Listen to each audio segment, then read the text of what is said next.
Hello everyone and welcome back. तो ये हम लोग का मैथमेटिकल टूल्स का लास्ट वीडियो होने जा रहा है। इसमें मैं ग्राफ्स के बारे में डिस्कस करूंगा, अलजेब्रा के कुछ फार्मूले उसके बारे में डिस्कस करूंगा, और जो भी आपका बचा गया है अभी तक जो भी मैंने नहीं बताया है वो सारा मैं यहाँ डिस्कस करने वाला हूँ। तो इसलिए इसको हम लोग एक तरह से मिसलेनियस समझ सकते हैं। तो चलिए हम लोग शुरुआत करते हैं ग्राफ्स से। तो ग्राफ्स में सबसे पहला जो पढ़ना है आपको सर्किल पढ़ना है। ग्राफ्स का मतलब होता है कि कोई भी शेप हम लोग को पढ़ना है। सपोज कीजिए तो स्ट्रेट लाइन तो मैं ऑलरेडी सेपरेटली एक वीडियो में पढ़ा चुका हूँ, सेकेंड वीडियो में। तो इसलिए मैं यहाँ शुरू करने वाला हूँ सर्कल से। ठीक है, सर्कल आपके लिए बिल्कुल ही नया होगा।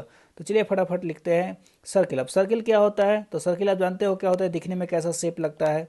ठीक है, राउंड होता है। ठीक है, अब बात आती है इसका इक्वेशन कैसे रिप्रेजेंट किया जाता है। तो सर्किल का जो इक्वेशन रिप्रेजेंट किया जाता है, स्टैंडर्ड फॉर्म है इसका X square plus Y square is equal to A square.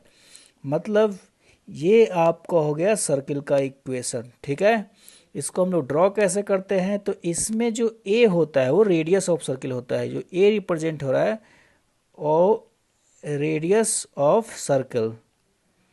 तो अगर आप इस सर्किल का शेप ड्रॉ करोगे तो इसका सेंटर हो जाएगा, ऑरिजिन हो जाएगा। अगर ऐसे सर्किल का इक्वेशन रिप्रेजेंट किया जाए तो उस केस में सेंटर जो होगा आपका वो ऑरिजिन हो जाएगा, और इसका रेडियस जो होगा वो ए के बराबर होगा, और कुछ इस तरह से होगा। ठीक है, ये आपका सर्किल हो गया। रेडियस क्या हो गया? ए।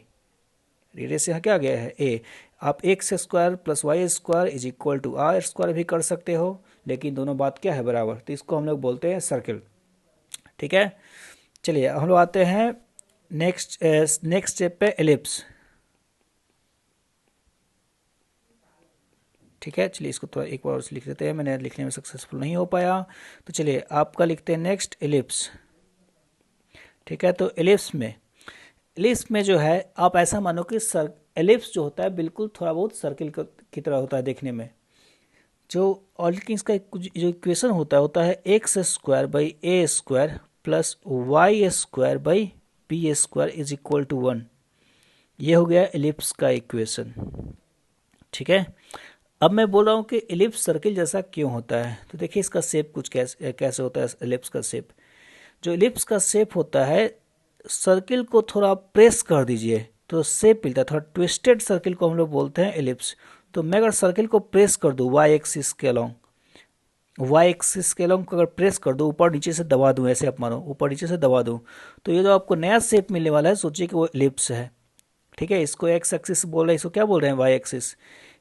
ये जो साइड होता है वो ए होता है। इतने डिस्टेंस को हम लोग बोलते हैं ए, जिसको आप लिख रहे हो x square by A square. ये जो डिस्टेंस होता है, अगर वाई के नीचे बी है तो ये आपका बी हो जाता है। इसको हम लोग बोलते हैं जो जो एक्सिस सबसे बड़ा हो, जैसे कि एक्स एक्सिस के लॉन्ग एलिप्स का क्या है, लेंथ जो है सबसे बड़ा है, तो उसको बोलते हैं हम लोग मेजर एक्सिस। और ए की वैल्यू होती है, उसको बोलते हैं सेमी मेजर एक्सिस। सेमी क्यों? क्योंकि आधा है। पूरे लेंथ को हम लोग बोलेंगे मेजर एक्सिस, एक्स एक्सिस के लॉन्ग, लेकिन हम लोग आधे लेंथ को क्या बोलेंगे? Semi major axis. ठीक है, बी की वैल्यू हो जाती है, वो आती है सेमी माइनर एक्सिस। ठीक है, तो इस शेप को हम लोग बोलते हैं एलिप्स। ठीक है, एक बात ध्यान रखिएगा कि अगर सपोज कीजिए कि ए की वैल्यू बी से बड़ा है तो उस केस में एलिप्स इस तरह से होगा। लेकिन वही अगर बी की वैल्यू बड़ा हो गया, अगर बी की वैल्यू ज़्यादा हो जाए, तो उस केस में मेजर एक्सिस जो होगा वाई एक्सिस हो जाएगा। इसमें होगा मेजर एक्सिस, मेजर एक्सिस जो होगा वो एक्स होगा। ठीक है, या ये बोलो कि मेजर एक्सिस ए से रिप्रेजेंट होगा, जो जिस तरह जिसका लॉन्ग ए है। लेकिन वही अगर ए इज लेस देन बी हो जाएगा तो उस केस में मेजर एक्सिस जो होगा वो बी हो जाएगा। मेजर एक्सिस क्या हो जाएगा? वो बी से आ जाएगा। तो अभी मेजर एक्सिस ए है, उसका बाद मेजर एक्सिस बी हो जाएगा। तो इसको हम लोग इस इक्वेशन को बोलते हैं एलिप्स।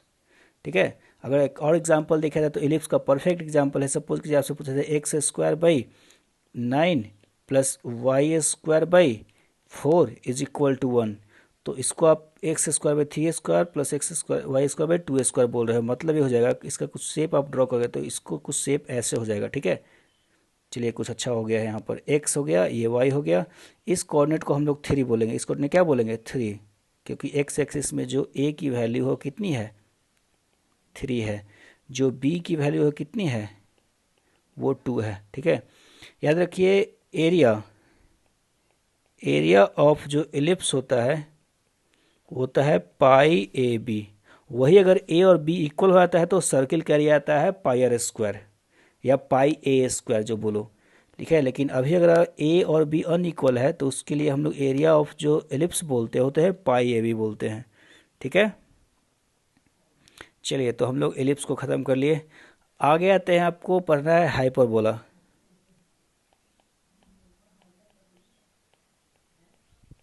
ठीक है, तो इस इक्वेशन को X square by A square plus minus, sorry आपको प्लस नहीं यहाँ पर लिखना है माइनस, तो minus Y square by B square is equal to 1, इसको हम लोग बोलते हैं एलिप्स, सॉरी हाइपरबोला हम लोग बोलते हैं। ठीक है, इसका जो शेप होता है कुछ इस तरह से होता है।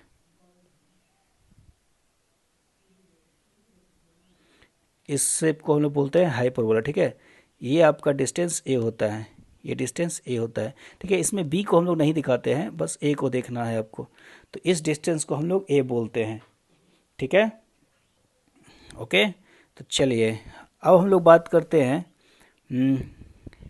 रेक्टेंगुलर हाइपरबोला की। ठीक है,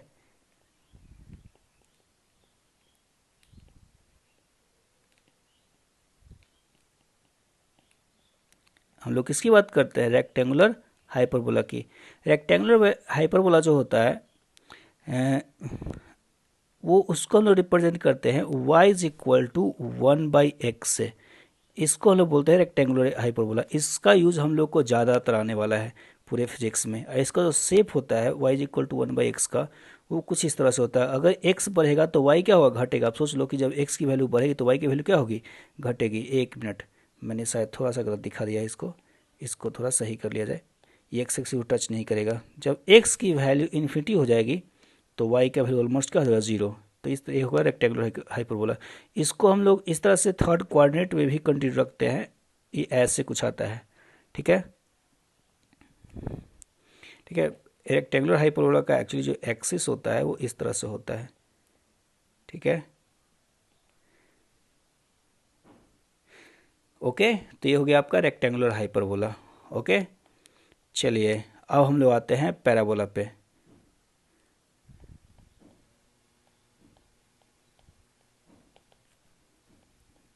हम लोग आते हैं पैराबोला पे। ठीक है, तो पैराबोला, तो जो पैराबोला का इक्वेशन होता है वो y is equal to x square, इसको हम लोग पैराबोला बोल सकते हो। देखिए याद ऐसे कीजिएगा आप, अगर y पे पावर 1 हो और x पे पावर 2 हो, x पे हाईएस्ट पावर क्या हो, 2 हो, तो उसको पैराबोला बोलते हैं। या आप ऐसे बोलते हो X is equal to Y square, ये भी आपका पैराबोला ही है।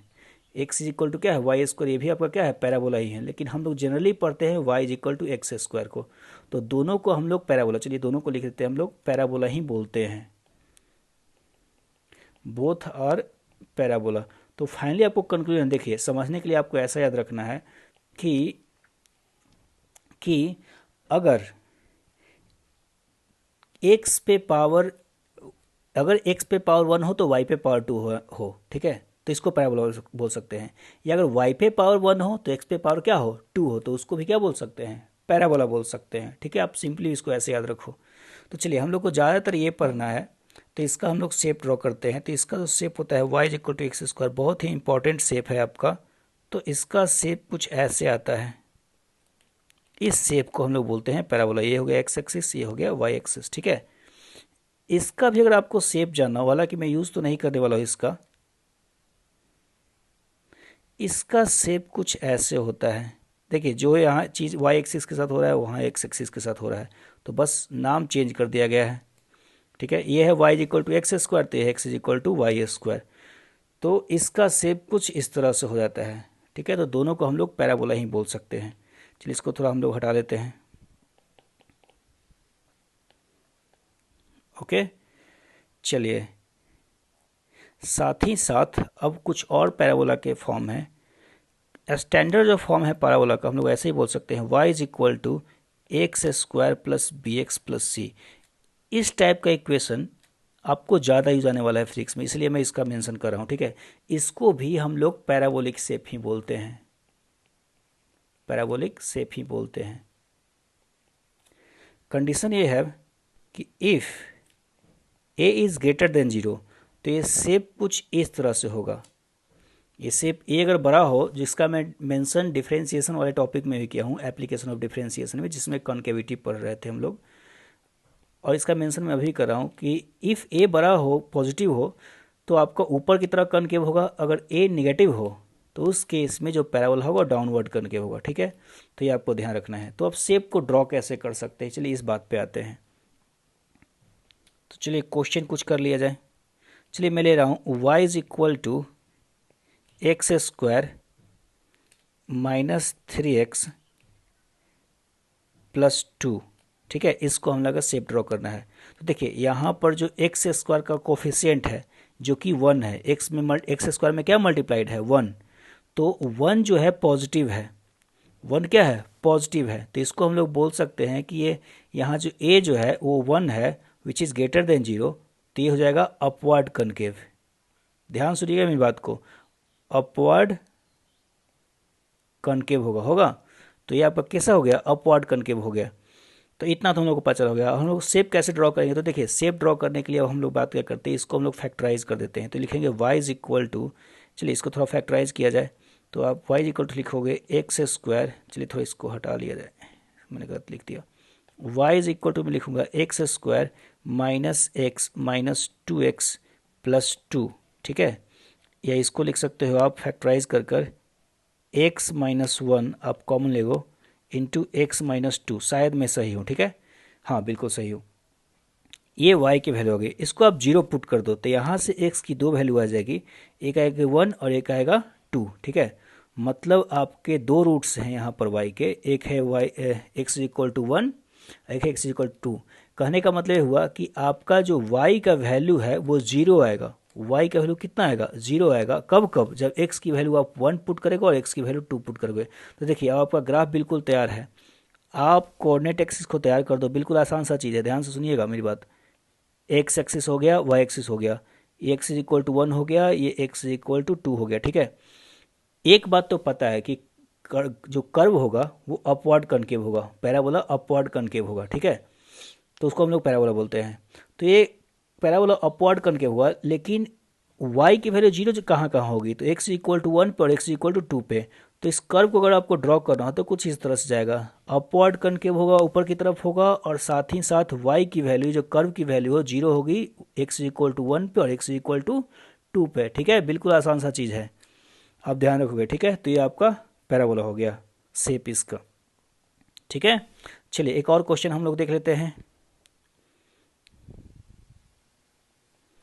क्वेश्चन है, सपोज कीजिए y इज इक्वल टू आपको हो जाए X square minus x, x square minus x minus 3, ठीक है। इसको हम लोग को निकालना हो, ठीक है। तो चलिए यहाँ पर a की वैल्यू फिर से 1 है जो कि ग्रेटर देन 0 हो, तो आप इसको बोल सकते हो अपवर्ड कनकेव। ये क्या हो जाएगा, अपवर्ड कनकेव होगा। चलिए इसको फैक्टराइज करते हैं। तो y इज इक्वल टू, चलिए इसको ब्रेक करते हैं, एक्स स्क्वायर, आप शायद लिख सकते हैं इसको, शायद मैं कुछ इक्वेशन गलत ले लिया हूँ, रुकिए, इसको चेंज करिए, इसका रूट निकालना थोड़ा मुश्किल है, तो मैं इसको चेंज कर लेता हूँ, x square minus x minus 2, ठीक है, वो बेटर रहेगा। हम लोग रूट निकालने में क्यों मेहनत करेंगे, जो परफेक्ट रूट है वही मैं ले रहा हूँ। तो x square minus 2x plus x minus 2, अब शायद सही है, ठीक है, बिल्कुल सही है। इसको आप लिख सकते हो x माइनस 2, ठीक है, into x plus 1 is equal to 0। तो यहाँ से जो वैल्यू आ जाएगी इसको हम लोग 0 पुट कर देते हैं। तो y की वैल्यू 0 कहाँ कहाँ आएगी, x इज इक्वल टू आएगी 2 पे और x is equal to minus 1 पे। x इज इक्वल टू कहाँ आएगी, 2 पे और x is equal to minus 1 पे, ठीक है। तो इस दोनों जगह पे y की वैल्यू क्या आ जाएगी, 0 आ जाएगी। अब हम लोग का शेप ड्रॉ करना है। तो चलिए हम लोग पैराबोला, इतना तो पता है कि हम लोग का अपवर्ड कनकेव होगा, तो हम लोग चलिए लेवलिंग कर देते हैं, ये जगह सपोज कि ये -1 0 हो ही गया, ये 1 हो गया और ये क्या हो गया 2। ठीक है, तो ये आपका रूट जो है -1 और 2 है।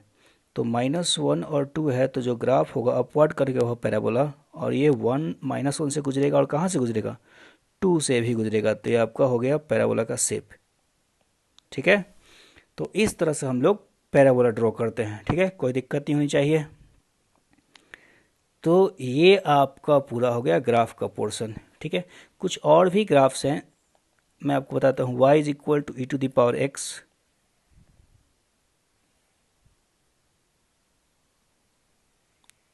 वो कुछ इस तरह से आता है y और x। ठीक है, y is equal to e⁻−x,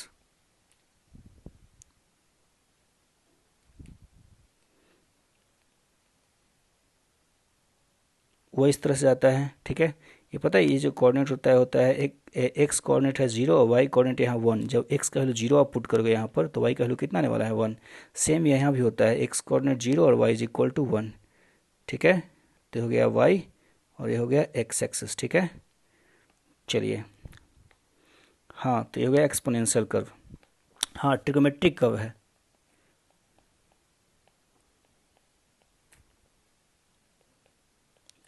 trigonometric curve. ठीक है, तो ट्रिग्नोमेट्रिक कर्व हम लोग को डिस्कस करना है। तो जो इम्पोर्टेंट है वो साइन एक्स है, कॉस है। Y is equal to sine x. Sine x की जो वैल्यू है वो कैसे वेरी करेगी, तो देखिए जो साइन एक्स का कर्व होता है कुछ इस तरह से होता है, बहुत ही सिंपल सा कर्व है, दिखने में और अच्छा लगता है इसको। चलिए इसको थोड़ा हम लोग अच्छे से ड्रॉ करते हैं। तो y इज इक्वल टू जो साइन एक्स का कर्व होता है कुछ इस तरह से जाता है, पाई पे फिर से 0 हो जाएगा, फिर निगेटिव हो जाता है। साइन की वैल्यू आपका थर्ड और फोर्थ क्वाड्रेंट में निगेटिव होता है, फिर से पॉजिटिव। अब ये रिपीट होते रहेगा, आप देखोगे तो ये कर्व जो है वो रिपीट होते रहेगा। ठीक है, तो ये हो गया y is equal to sine x curve. ये क्या हो गया y is equal to sine x curve. इसको हटा दीजिए मुझे, ये कंटिन्यू रहेगा। ठीक है, ये वैल्यू आपका पाई/2 होता है, मतलब 90 डिग्री। ये आपका वैल्यू पाई होता है। ये वैल्यू 3π/2 होता है, मतलब 270 डिग्री। ये होता है 2π। उसके बाद 2π के बाद जो भी वैल्यू होगा वो रिपीट होगा। 2π प्लस π/2 आपका 5π/2 होता है। ठीक है, तो इसलिए हम लोग बोलते हैं, और इसका जो मैक्सिमम वैल्यू होता है साइन का वो आपका होता है 1। जो मिनिमम वैल्यू होता है -1। जो साइन थीटा का मिनिमम वैल्यू होता है वो कितना होता है -1। ठीक है, आप इसको कई एक बार देखोगे तो याद हो जाएगा। ठीक है, जो पीरियड जो होता है साइन का वो 2π होता है, वो होता है 2π। 2π मतलब कहने का मतलब जो भी कर्व 0 से शुरू हुआ था और 2π के बाद फिर से वही कर्व आपका रिपीट होने वाला है। इसके आगे कौन सा कर्व, वही कर्व फिर से देखिए रिपीट हो रहा है, जो आपका 0 से था वही कर्व रिपीट हो रहा है। तो इसलिए हम लोग साइन का जो पीरियड बोलते हैं उसको क्या बोलते हैं 2π बोलते हैं। ठीक है, चलिए अब हम लोग आते हैं नेक्स्ट कर्व पे, y is equal to cos x. y is equal to cos x. ठीक है, तो y is equal to cos x का जो कर्व है कुछ इस तरह से होता है।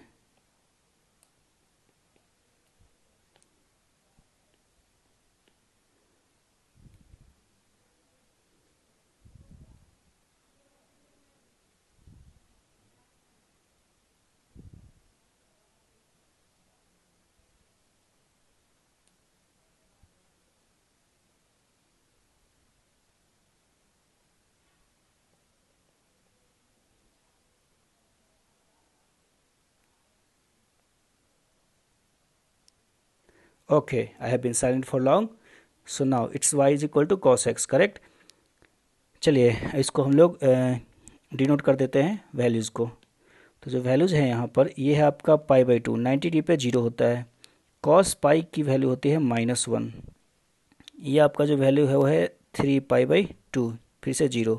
ये 2π, ये तो आपका 5π/2।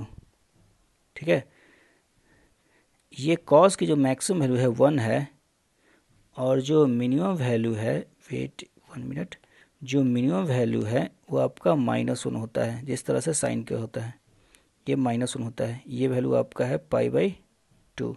ठीक है, तो ये आपका y is equal to cos x. इसका भी जो पीरियड देखिएगा तो इसका ये पीरियड 2π ही है, क्योंकि 2π के बाद वो फिर से रिपीट हो रहा है।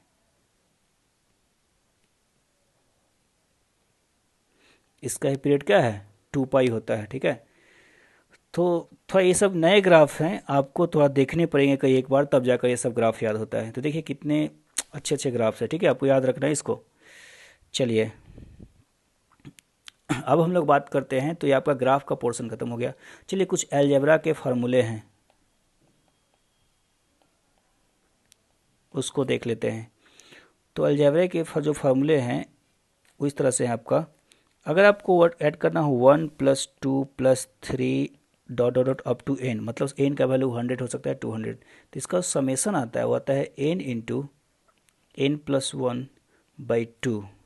ठीक है, अगर आपको ऐड करना हो 1² + 2² + 3² याद रखिए सब फार्मूले को, क्योंकि कभी कभी होता है कि लड़का सारा फिजिक्स पढ़ गया, सारा 11 पढ़ गया, लेकिन उसको ये सब फार्मूला नहीं याद है।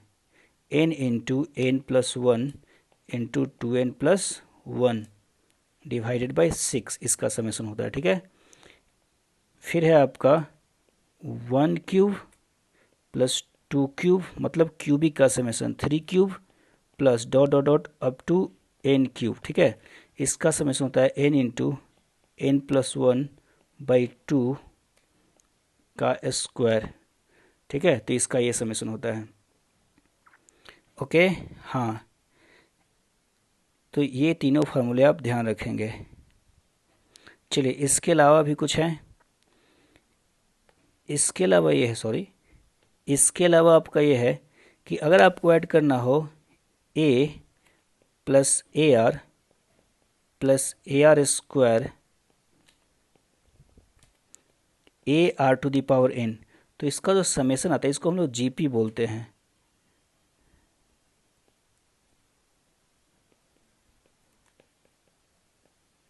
Geometric progression. ठीक है, तो ज्योमेट्रिक प्रोग्रेशन जिसको हम लोग बोलते हैं कितना, GP। ठीक है, तो ज्योमेट्रिक प्रोग्रेशन अगर आप एक R⁴n तक ऐड करते हो तो इसका आता है a into R⁴n-1 upon R-1। ठीक है, लेकिन if R is less than 1, mod of R actually बोलो लेस देन, मतलब R की मैग्नीट्यूड जो कॉमन रेशियो उसके मैग्नीट्यूड लेस देन 1 है, तो उस केस में आप बोल सकते हो कि a + AR + AR² dot dot up to infinity. उस केस में आपको अप टू इन्फिनिटी भी अगर ऐड करेंगे, पता है इन्फिनिटी टर्म ये 0 हो जाएगा लगभग, जो इनफाइनाइट टर्म होगा, क्योंकि देखिए रेशियो जो है 1 से छोटा है, तो रेशियो अगर 1 से छोटा है तो ये वैल्यू जो है हमेशा छोटा होते जाएगा, तो ये ऑलमोस्ट जो लास्ट टर्म होगा ऑलमोस्ट 0 को अप्रोच करेगा। तो ऐसे केस में आपको अगर ऐड करना हो तो उसका होता है वैल्यू a/1 - R, 1 - R। ठीक है, क्योंकि R 1 से छोटा है, तो आपका 1 - R होगा, तभी आपका पॉजिटिव आएगा। तो आपका ज्योमेट्रिक प्रोग्रेशन हो गया, 2 पार्ट्स। ठीक है, चलिए फिर आपका एक फार्मूला है। चलिए इसको अगर हम लोग एग्जांपल देख लिए, आपको एग्जांपल दिए, मुझे मालूम है कि आप कंफ्यूज हो गए। तो देखिए अगर आपको सपोज 1 + 1/2 + 1/4 + 1/8, अब देखो तो हमेशा छोटा होते जा रहा है। ठीक है, तो अगर बहुत ज़्यादा मैं टर्म लिखूँगा, मतलब कि 100 टर्म 200 टर्म, उसको हम लोग इनफाइनाइट टर्म बोल सकते हैं, कोई दिक्कत की बात नहीं है। तो इसको अगर ऐड करना हो तो आप देखिए कॉमन रेशियो जो R की वैल्यू वो हाफ है।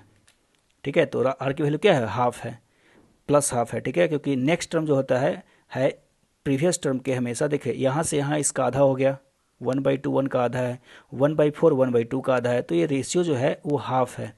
तो उसको अगर आप ऐड करते हो तो ऐड करने के बाद कितना आएगा पता है, वो आएगा a फर्स्ट टर्म जो कि है 1, सॉरी जो फर्स्ट टर्म है वो क्या आने वाला है 1, तो आ जाएगा 1 divided by 1 minus common ratio जो कि हाफ है।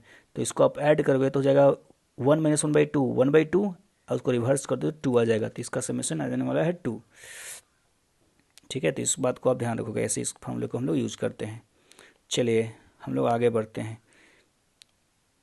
एक और थ्योरी है आपका कि अगर आपको 1 + x to the power n, ठीक है, जहाँ पर ये दिया हुआ है if x tends to zero, मतलब एक्स की वैल्यू बहुत ही छोटी है, देन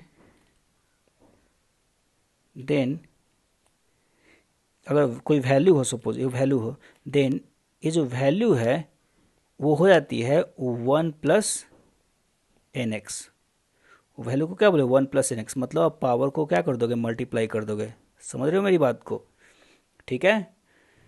इसको हम लोग यूज कैसे कर सकते हैं, तो ऐसे यूज कर सकते हैं कि सपोज कीजिए कि आपको निकालना हो फाइंड